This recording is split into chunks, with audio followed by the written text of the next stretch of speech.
Ардақты ағайын, қанның құдіреті. Бала кезімізде қаны бір ғой, қаны тартып тұр ғой деген сөзді жиі-жиі естіп өстік.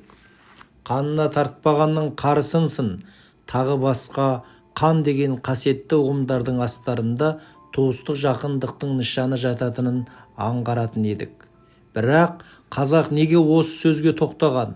Мұның ғажап құпиясы мен терең мәнін қарапайым ғана қазақшалы дәлелдегенде халықтың даналық көрегендігі мен өмірдің адам біле бермейтін кез келген ғұламалардың өзі шеше алмайтын сансыз сырларына көз жеткіздік. Сонымен қан.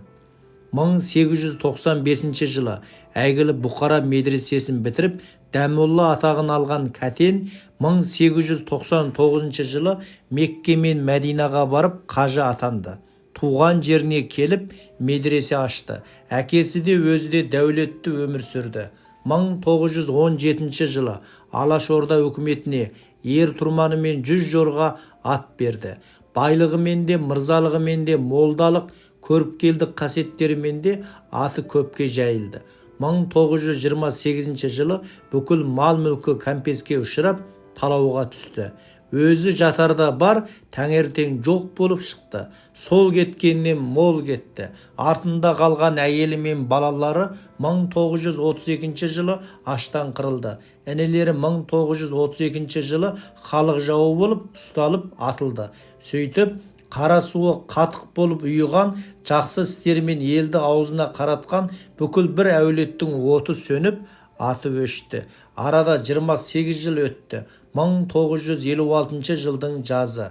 Ұйқыдан оянған ауыл адамдары қыр басында жалғыз тұрған ақ киімді, ақ сәлделі, ақ таяқты, ақ сақалды адамды көрді. Жанында ақ боз ат қаңтарулы тұр. Осы бір тосын көрініске ел таңырқап, әрі абыржып, әрі сескеніп қалды. Ауыл ақсақалы Таласбай молда қатты толқып, құдіреті күшті Құдайым, жақсылық болғай, жақсылыққа бастай көр деп, таяғын қолына алып, шапанын жамылып, қыр үстіндегі адамға асығыс адымдады.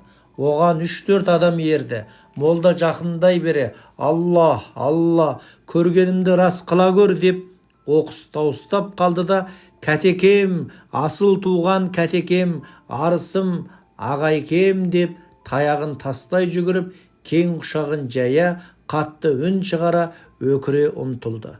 «Уа, таласпаймысың, таласпай жанымбысың» деуден әрі сөзге келе алмай қалған қария Таласпайдың құшағына құлай берді. Сөйтіп бір түнде ғайып болған Кәтен бір таңда тағы да пайда болды. Кәтен келді деген қуанышты хабарды елден елге, ауылдан қалаға қанат біткендей ұшып бара жатты. Бұған біреулер сенді, біреулер сенбеді, біреулер жағасын ұстады. Кәтекең Таласпайдың кең үйінде отыр. Арманды сөздер жүрек жарғандай, қуаныштар, сағынышты өксу, көл болған көз жастары таусылар емес. Есік ашылып, ішке кірген әр адамға Кәтен үмітпен қарайды. Біреулерді күтіп отырғандай қатты алаңдаған жайы бар. Оны аңғарған сезімтал үй иесі сөз бастады. «Кәтеке, елге аман оралуыңызға жалғыз туысқандар емес, бүкіл арғын қыпшақ қуанып отыр. Қуаныштың екі түрі бар. Бірі күткен қуаныш, екіншісі күтпеген қуаныш. Біз сол күтпеген қуаныш үстінде отырмыз. Сіз кеткелі талай жыл өтті, талай су ақты, талай жақсы өмірден өтті. Ат ауыздығымен су ішкен, ер етігімен су кешкен заман болды. Соны тағдыр бізге бастан өткізіп, көзбен көруге жазған екен. Сіз алаңдап күтіп отырсыз-ау, 2 ұл, 2 қыз, 3 ініңізді күтіп отырсыз-ау, деді қарт еңкілдеп жылап жіберді. Көзін орамалымен сүртіп отырып, қарт Кәтен ұстазына көңіл айтып, қайғылы хабарды жеткізді. Кәтен қарт бүгіліп қалды. Көзіне жас та келмеді, үнсіз Таласпай шошынды. Сосын, «Асыл аға, көпті көрдіңіз ғой, жақсы кездерде, жаман күндерде бастан өткіздіңіз ғой, берік болыңыз. Мына ағайындарыңыз қорқып отыр, бір ауыз сөз айтыңызшы». «Я Алла», деді Дәмолла, күбірлеп бет қайырды. Жұрт аяғы сиреген соң екі молда бірнеше күн бойы оңаша сөйлесті. Алғаш рет Кәтеннен тәлім алып, кейін Уфа медресесін бітірген Таласбай молда да халық жауы ретінде 1937 жылы Сібір асып, осыдан 3 жыл ғана бұрын оралған еді. 2-3 күн ішінде ақсақалдар мен көзге көргендер келіп сәлемдесті. 1928 жыл бай ретінде кәмпескеленген, 1937 жылы халық жауы болып сотталған, 1943 жылы штраф батальонында соғысқа қатысып, немістердің қолында тұтқынға түсіп, 1946 жылы қайтадан Сібірге жер аударылып, жақында ғана оралған Қапыш молда жылай келіп сәлемдесті. Кеңес түрмесінде 10 жыл отырған Арыстанбек келіп сәлемдесті. Батыр әулие шеген ұрпақтары келіп қонаққа шақырды. Алыс жақыннан келіп сәлемдеспеген жан қалмаған шығар. Сағынғандардың бір көзінен қуаныштың жасы ақса, екінші көзінен қапа мен өкініштің жасы ағып еді. Келгеніне ай өтіп, ел аралап жақын ағайындарымен сиреп қалған өз қатарларымен жүздесіп, көңілін басқан соң, Кәтекең Таласбайды және 3-4 жігіттерді ертіп, өз қолымен жерлеген ата-анасының басына 3-ші рет келіп дұға оқыды. Сосын бұрын өздері өскен ата мекеніне келіп аттан түсті. Бұрынғы өткендерге тағы да дұға оқыды. Жігіттерді бастап келіп, қазір төмпешік болып қалған үйінің батыс жақ бұрышының сыртынан қаздыра бастады. Кісінің кіндігінен аса бере күрек жүзі қатты затқа тиді. Әрі қарай кеңірек алып, абайлап қазылды. Көп ұзамай-ақ төңкерілген қазан көрінді. Қазан толық ашылған соң, қарт оны топырақ түсірмей тік көтеріп алғызған сәтте, адамдар күтпеген көрініске тап болды. Қазан астынан саз балшыққа түскен адамның алақаны мен табанының ізі анық көрініп жатты. Оның жанында әптен шіріп үгіліп кеткен ақ мата және бір көн дорба көрінді. Дұға оқылды. Кәтен өксіді, күбірлеп әлденендей сөздерді қайталады. Сосын дауысы дірілдеп оқиғаны әрең жеткізді. Қазан 1928 жылы жасырылған екен.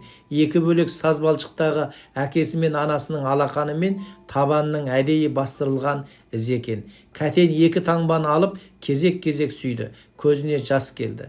Ақ мата әжесінің жаулығы болып шықты. Оны орамалына түйіп алды. Көн дорба ішінен алтын теңгелер мен қымбат күміс бұйымдар алынды. Оны жанындағыларға бөліп берді. 2-3 күн өткеннен кейін қасына кетпен күрегі бар 3-4 жігітті ертіп, 2 молда тағы да атқа қонды. Көп ұзамай бір дөңнің басындағы әрең көрінетін көп қабырдың жанына тоқтап, Таласбай Құран оқыды. Кәтеке, деді Таласбай, 1931 жылы алапат аштық болды. Адам қынадай қырылды. Көпшілігінің бетінде жасыра алмай қалдық. Мына жерде 7 адам бірге жатыр. Екеуі сіздің 2 ұлыңыз. Өз қолыммен қатарлап қойдым. Бірақ қай қатарда жатқанын айта алмаймын. Ұмыттым. 2 қарттың айтуы бойынша жас жігіттер қабырдың бас жағын ала қаза бастады. Тізеден аса бір бас сүйек шықты. Топырағы тазартылған сартап болған сүйекті алдына қойып, Кәтекең қалтасынан бәксін алды да өз сұқ саусағының басын тіліп жіберді. Тамшылап аққан қанды бас сүйекке тамызды. Қан сүйекке тамшы болып тұрып қалды. Бұл менің ұлым емес, деді қарт. 2-ші бас сүйек қазылып алынды.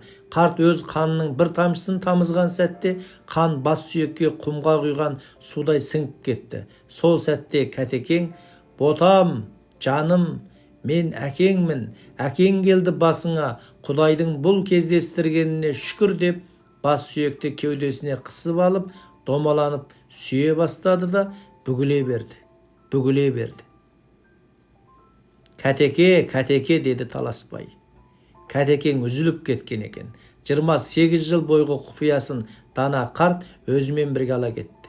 Бірақ ол қан деген сөздің құпиясы мен құдіретін ашып кетті.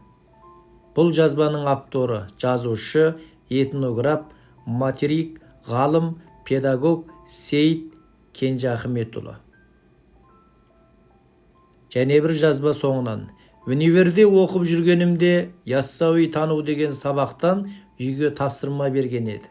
Содан универдің кітапханасына барып, кітаптарды көріп жүріп, бір кітапқа көзім түсті. Кітаптың атын ұмытып отырмын. Бас жағына кішкене шолу жасап, ортасын ашып оқыдым. Адамдар бұл пәниден өтіп, о дүниелік болған соң уақыт өте келе, ғалымдар қабірлерді ашып, зерттей бастайды. Адамның омыртқа тұсындағы 8 көзіңнің ішкі жағында бір көк молекула сақталып тұрады. Чипте сақталғандай құпия сұйықтық, оны ашу мүмкін емес дейді. Егерде сол молекуланы ашып, зерттесе, өлген адамның өмірбаяны жазылғанын көреді екен. Мықты ғалымдар чип ойлап тапса, жаратқан иеміз одан бұрын пешенемізге жазғанын молекула арқылы сақтағанын білеміз. Көп нүкте. Ұлттық құндылықтар. Я халайық, сіздерге керемет бір әңгіменің тігісін жатқыздық деп ойлаймыз. Еліміз аман, жұртымыз тыныш, әр қара көз бай, намысты болуға қақылы. Құрметпен тәуелсіз арна керек дерек, мен Қанатбек Ермек.